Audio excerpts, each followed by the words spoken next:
Saludos, yo soy Nicole Espejo y esto es ATV+. En este espacio, durante media hora, esparcimos la mente con temas de actualidad, pero tratados desde una perspectiva un poco dinámica.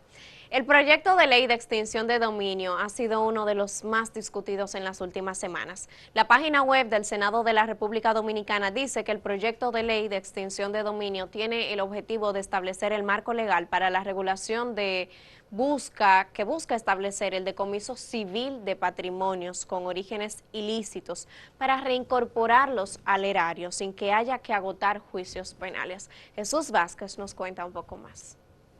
La Ley de Extinción de Dominio es uno de los proyectos legislativos más importantes y más controversiales que se estudia actualmente en el Congreso Nacional. Se trata de una iniciativa que a lo largo de los años se ha enfrentado a críticas de distintos sectores de la sociedad y a los intereses de los diferentes partidos que componen el primer poder del Estado. A raíz del creciente interés que ha tomado la Ley de Extinción de Dominio para la sociedad dominicana, surge la necesidad de explicar de qué se trata el proyecto y qué ha pasado con este desde su concepción. En primer lugar, hay que entender a qué se refiere el concepto. La extinción de dominio es un mecanismo mediante el cual el Estado puede perseguir los bienes de origen ilícito a través de una vía judicial que tiene como finalidad declarar la pérdida del derecho de la propiedad de dichos recursos. Por ejemplo, si Joaquín alcanza a tener bienes por un total de 100 millones de pesos obtenidos a través de actividades ilícitas, con esta figura judicial el Estado puede quitarle a Joaquín su facultad como dueño de estos bienes,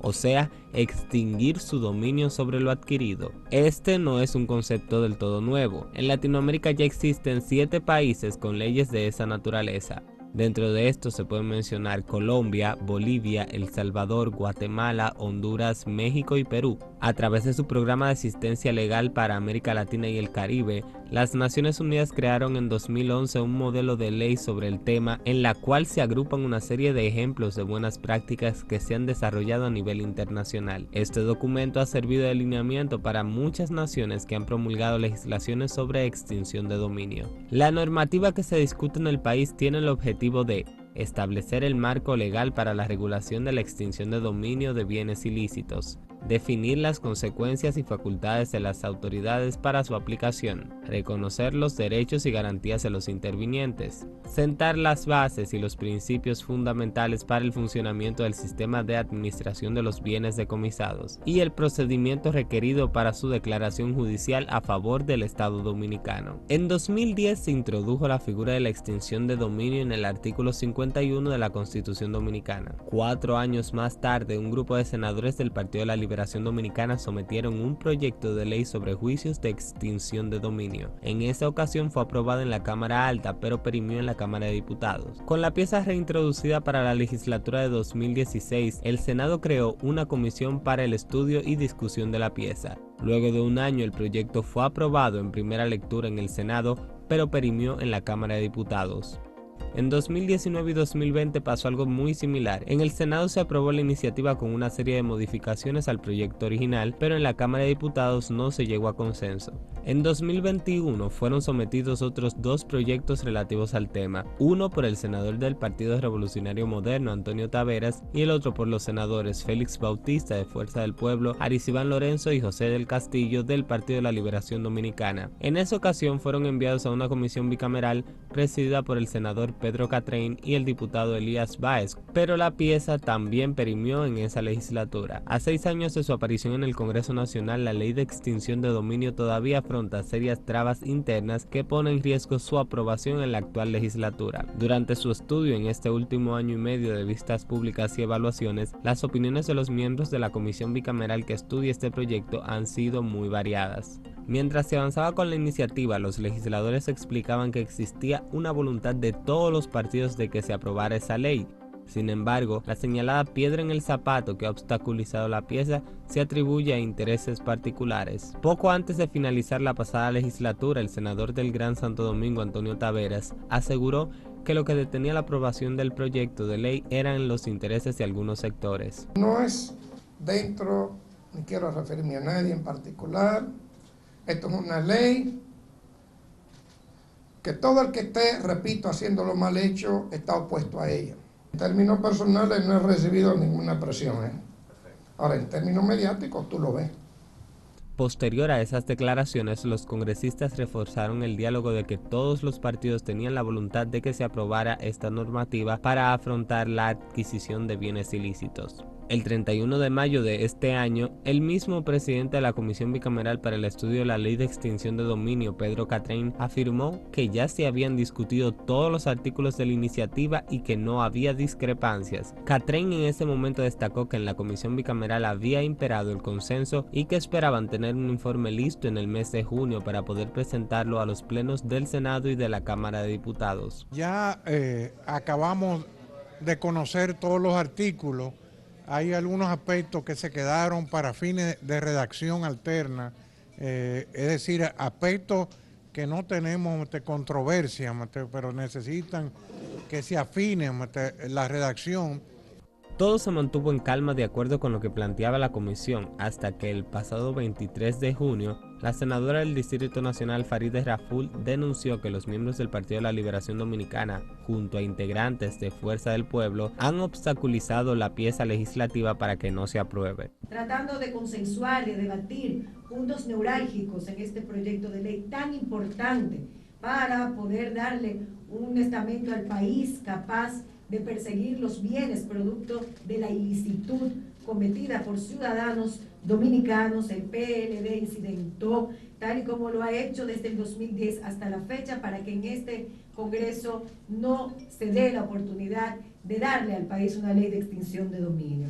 2 días después de las declaraciones de Raful, el vocero de la bancada del Partido de la Liberación Dominicana en el Senado, Iván Lorenzo, manifestó que su partido no tiene miedo de que la ley sea retroactiva o no. Sin embargo, sostuvo que es un capricho de los PRMistas querer incluir un nuevo concepto que ellos plantean como la retroactividad y que el Congreso Nacional no es una universidad donde las leyes se hacen por doctrina. Por este tira y jala de los partidos no se habían celebrado reuniones hasta ayer, cuando a las 4 de la tarde se reanudaron las sesiones de esa comisión, con el propósito de consensuar los temas que hasta ahora han sido la piedra de fricción en el conflicto: la retroactividad, la elusión fiscal y si la pieza es orgánica u ordinaria. El presidente Luis Abinader se reunió la tarde de ayer en el Palacio Nacional con legisladores del Partido Revolucionario Moderno para tratar el tema de la ley de extinción de dominio. La discusión se llevó a cabo antes de la discusión sobre el proyecto que tuvo la Comisión Bicameral. En relación al tema, el secretario general del Partido de la Liberación Dominicana, Charlie Mariotti, informó que se instruyó a los legisladores de dicha entidad política a votar a favor de la ley de extinción de dominio. Mariotti sostuvo que esta decisión fue adoptada en la última reunión de la Comisión Bicameral. En definitiva, la ley de extinción de dominio es un tema sensible que requiere mucho estudio y con el que se pretende fortalecer el sistema jurídico dominicano para perseguir a quienes se han enriquecido producto de actividades ilegales. Es una necesidad que los partidos políticos aúnen esfuerzos para dejar atrás sus diferencias y darle mayores niveles de transparencia a la justicia nacional.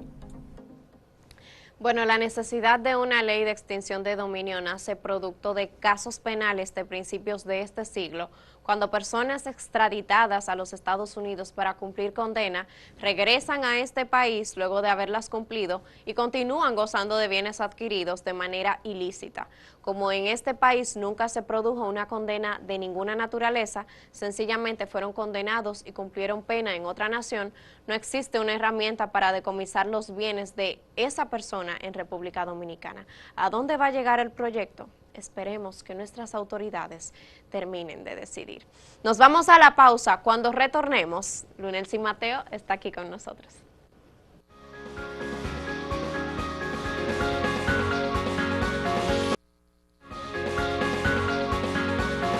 Continuamos con ATV Más y en redes sociales, en televisión, en los periódicos. En estos días, en República Dominicana se habla del caso Medusa y los nombres que han salido nuevos en esta operación del Ministerio Público, entre ellos Lisandro Macarrulla, padre e hijo. Lunelsi Mateo nos da su opinión.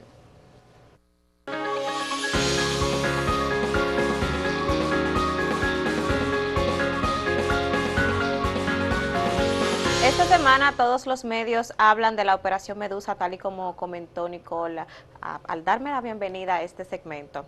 El caso Medusa, recordemos que es por el cual Jan Alain Rodríguez, ex procurador de la República, permanece preso en Najayo.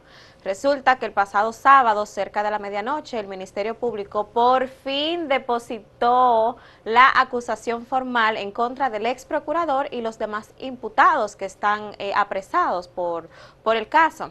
El plazo se vencía este próximo 7 de julio, pero el Ministerio Público quería hacerlo como todo bajo perfil, aunque no se le pudo dar, y depositó el sábado cerca de la medianoche. Lo que ha corrido en los medios de República Dominicana y redes sociales es que el expediente consta de más de 12.000 páginas, 12.400 y pico de páginas, casi 3 tomos de enciclopedia, con cerca de 50 imputados, según las palabras de Wilson Camacho, y más de 3.000 pruebas.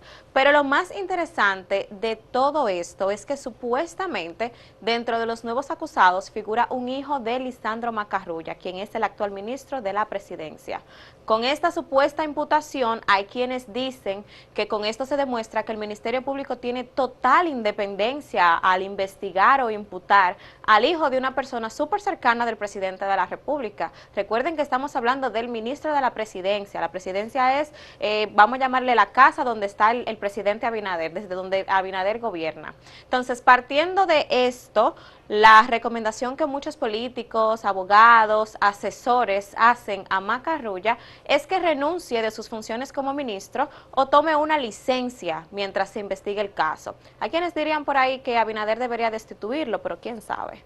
Si bien es cierto que el supuesto hecho delictivo fue cometido por el hijo de Macarrulla y no por es un tema que también puede afectar la imagen del actual gobierno, y entiendo que la gestión del presidente Abinader no se merece ese ruido, por lo menos no ahora, mucho menos cuando suenan esos aires de reelección, no porque él haya dicho que se va a reelegir, sino porque es notable que el partido de gobierno, el Partido Revolucionario Moderno, quiere apostar a un segundo mandato. Entonces, más ruido no creo que les favorezca.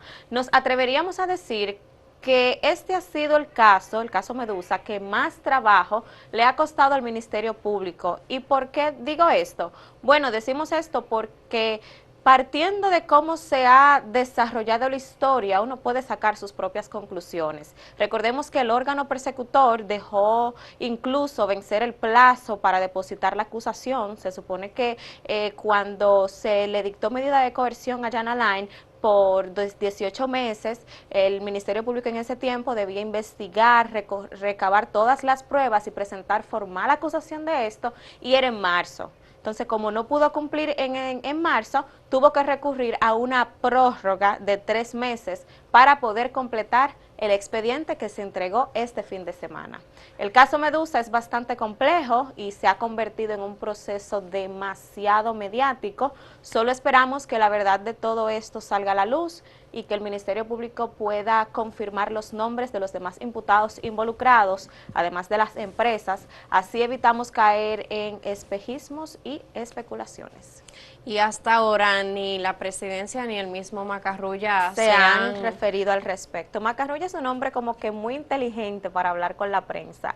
De hecho, desde que viene sonando que una de sus empresas fue contratada para la construcción de la Nueva Victoria, que de hecho esa es la gran obra del procurador Jan Alain y la obra en la cual su empresa participó, trabajó. Él solamente le dio una entrevista al equipo del día, que en ese momento lo conducían Edith Febles y el destacado periodista Uchi Lora.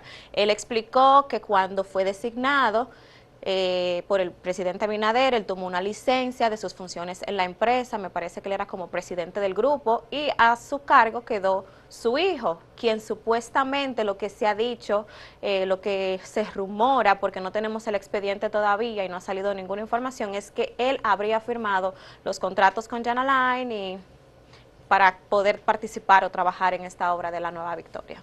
Entonces, o sea, hay mucha especulación realmente. Sí, y no hay claridad, al menos hasta que se tenga el expediente, de quién habría firmado el contrato, quién de los Macarrulla. Sí. Bueno, ahora, de que la familia, uno de ellos está mencionado. Está. Eso sí está. El Ministerio Público no ha dicho sí, El Ministerio Público tampoco ha dicho que no, y dicen por ahí que el que calla otorga. Hay una lista de 41 personas físicas y como 8 o 9 empresas jurídicas. 22. 22, wow, fíjate. Sí. Para que tú veas que van más allá de 50 los imputados por este caso. Sí. Entiendo que el hermetismo ahora mismo no sería muy bueno por parte del Ministerio Público, aunque quizás ellos entenderían que eso pudiera torpedear el proceso, pero eso es un caso que se conoce en todas partes. La gente ya sabe qué está ocurriendo, mucha información se ha filtrado, y venir a querer guardar información ahora no creo como que le valga de nada, porque al final del día todo sale a la luz, y lo que la gente quiere es eso, esa claridad, que se pueda explicar, que el proceso se siga sin violaciones de derechos como alega la defensa de Jan Alain, que supuestamente han incurrido en eso, y ya vamos a ver qué pasa. Bueno, de Medusa se va a seguir hablando mucho, así que nadie sabe si por ahí vuelve Lunelsi después hablándonos del mismo caso. Mientras la gente está hablando de eso, ella va a venir. Gracias, Lunelsi. Gracias a ti por invitarme y a usted por sintonizar. Señores, a Lunelsi la pueden seguir en redes sociales como @Lunelsi. @Lunelsi. El mismo contenido que ven aquí lo tiene ella en sus redes sociales y mucho más. No se vayan porque nos vamos a la pausa, y cuando retornemos hablamos de turismo. La novia del Atlántico llega al set de ATV Más desde la experiencia de María Luisa López.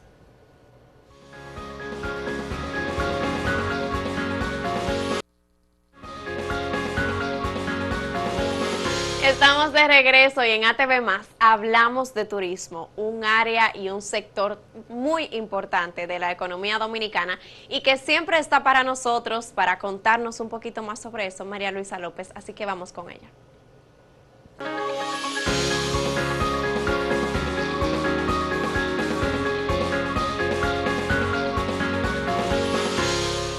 Gracias, Nicole, y como bien dices, hoy martes hablamos de turismo. Pues te quiero hablar del resurgir de Puerto Plata, y es que Puerto Plata fue uno de los lugares donde comenzó el turismo en República Dominicana. La ciudad alcanzó un gran crecimiento, pues sus encantos y belleza natural atrajo a los primeros turistas e inversionistas internacionales que arribaron al país. A finales de los años 80 y en la década del 90 fue época dorada para la llamada novia del Atlántico, en lo que lo común era ver los hoteles llenos de huéspedes, al igual que los puertos, a los que arribaron cientos de cruceristas. Puerto Plata contaba con una oferta de 4.568 habitaciones distribuidas en 73 hoteles, y lo que representaba un porcentaje de 23% de toda la oferta habitacional de República Dominicana. Sin embargo, debo contarles que para finales de la década del 90, el turismo en esa zona fue decayendo, los hoteles fueron cerrando y pronto dejaron de llegar visitantes. La crisis fue provocada por diversos factores, entre ellos el mal manejo de las autoridades estatales, que provocó la caída de inversionistas en esa ciudad y la migración de los empresarios que allí se encontraban hacia otros puntos del país como Punta Cana. De allí resurgió el auge de otros destinos como Punta Cana, Higüey y especialmente los del este. Pero en los últimos años, tanto los locales como el Estado y los empresarios puertoplateños han unido esfuerzo para levantar este polo turístico, y ya se habla del resurgimiento de Puerto Plata. La novia del Atlántico ya se exhibe diferente, más limpia, con mayor seguridad, nuevos hoteles y la llegada de nuevas aerolíneas que ofertan rutas internacionales. Incluso, hace unos meses el gobierno anunció que invertirá más de 900 millones de pesos para fortalecer el crecimiento, desarrollo y recuperación total de Puerto Plata como destino turístico. Entre las inversiones está destinar 50 millones de pesos para construir una plaza artesanal, la inversión de 105 millones de pesos para reparar las aceras y contenes en todo el centro histórico, la mejora del drenaje pluvial, la inversión de 608 millones de pesos en el reordenamiento y organización de la playa de Sosúa y la reparación de varias calles del entorno de las terminales de cruceros. Debemos destacar también que Puerto Plata es una ciudad muy diversa, en la que puedes hacer turismo de sol y playa, pero también de aventura y turismo religioso. Entre los atractivos de esta hermosa provincia está su teleférico, el único en la región del Caribe, el cual te lleva a la cima de la Loma Isabel de Torres con su hermoso jardín botánico. También sus más de 100 kilómetros de playa que adornan los múltiples pueblos costeros, comunidades agrícolas de interior repletas de ríos y cascadas y una gran cantidad de hoteles que van desde el todo incluido hasta los más lujosos y costosos, es decir, aquellos en los que se paga por servicios exclusivos. Puerto Plata alberga además vestigios coloniales, incluyendo la colección más grande del Caribe de casas victorianas del siglo XIX, los fósiles de ámbar más antiguos del mundo en el Museo del Ámbar y una de las primeras fortalezas coloniales de la región, la Fortaleza San Felipe, que data de 1577. Definitivamente, Nicole, Puerto Plata es uno de los destinos locales que no se puede dejar de visitar, precisamente por su belleza y además la hospitalidad de su gente.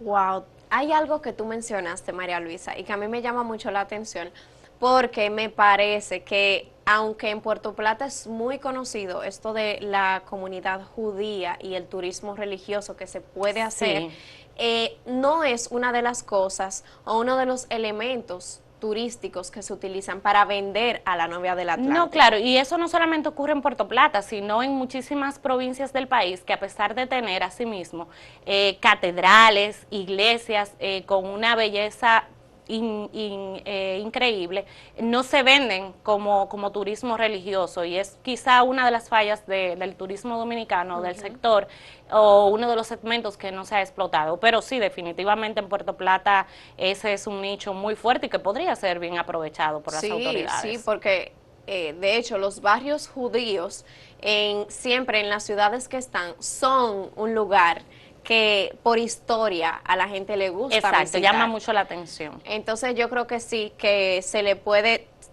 ser un elemento más que vender de Puerto Plata, que no se quede solo en ese turismo de sol y playa o de montaña que República Dominicana vende, sino que tiene mucho más. Pero tú has ido recientemente a Puerto Plata. No, tienes que ir. Puerto Plata, de verdad, yo he ido en los últimos meses 2 veces en lo que va de año, y cada vez que voy quedo impresionada. Puerto Plata está muy linda, Puerto Plata está muy limpia y cuenta asimismo con muchísimos atractivos, que usted tiene una diversidad de cosas que hacer allá. ¿Qué tal los precios para una persona que quisiera ir a vacacionar? Muy accesibles, muy. En sí es una provincia económica, turísticamente hablando, precisamente porque después de la crisis ha resurgido y ellos intentan, a través precisamente de los precios y otras cosas, de atraer a nuevos turistas, nuevas inversiones y todo eso, que no es un precio o un costo que tú vas a pagar como si estuvieras, por ejemplo, en Punta Cana, que es un poco más que más ya costoso. Es turístico. Exactamente, que está establecido, pero sí, muy bueno. Yo creo que sí han hecho bien la tarea de venderlo como un destino, porque si no me equivoco, en Puerto Plata es que está el proyecto en el que va a invertir Vin Diesel en República Dominicana, una playa que de repente, cuando se dio a conocer, fue una rendición de cuentas.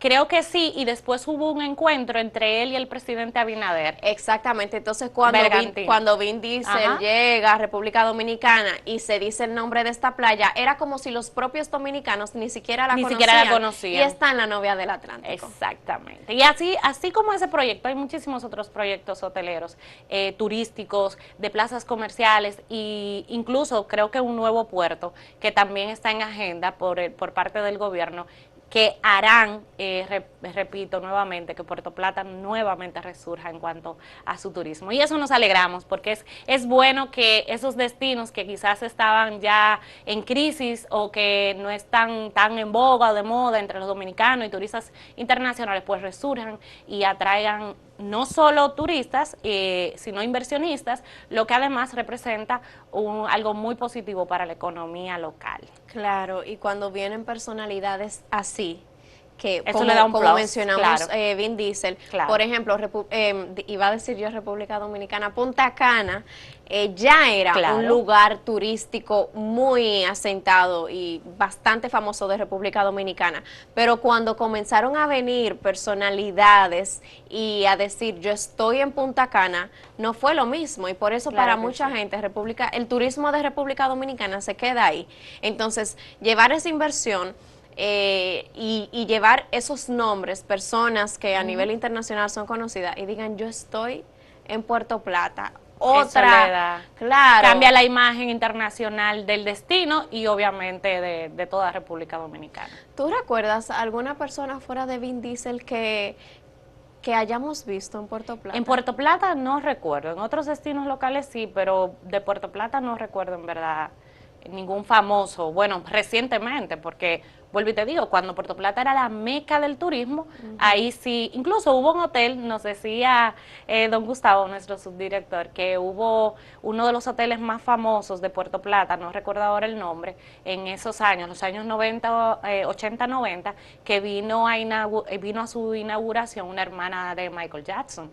Entonces, a ese nivel, a ese punto, estaba Puerto Plata. Por eso reitero que nos alegramos que nuevamente Puerto Plata vuelva a renacer en términos turísticos. Yo creo que República Dominicana va en buen camino. Muy buen camino, muy buen camino. Y según el Ministerio de Turismo, todos los meses son mejor que el Rompemos anterior.